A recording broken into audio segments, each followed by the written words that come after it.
তো আজকে আমরা চলে গিয়েছিলাম বেলঘুরিয়ার মদনমোহন মন্দিরে। তো আমার এক ঠাকুমার শ্রাদ্ধানুষ্ঠান ছিল আজকে, সেই কারণেই যাওয়া। ভিডিও করার একদমই ইচ্ছা ছিল না, কিন্তু জায়গাটার প্রাকৃতিক সৌন্দর্য এতটাই সুন্দর এবং অপূর্ব যে আমি ভিডিও না করে থাকতে পারলাম না।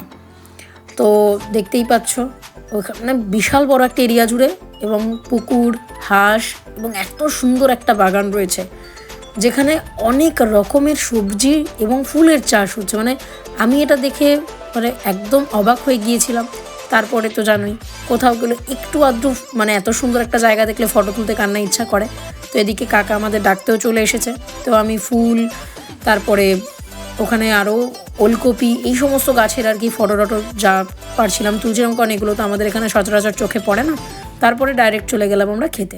তো খাবারে ছিল ভাত, শুক্তো, আলু ভাজা, ডাল, ঢোকার ডালনা, পনিরের কোফতা, চাটনি, পাঁপড়, রসগোল্লা আর পায়েস। তারপরে জয়দীপ যখন এসছে আর কি, তখন অলরেডি আমাদের ঘোরা হয়ে গিয়েছিল, তাই জয়দীপকে ঘুরিয়ে বাগানটা দেখাচ্ছিলাম।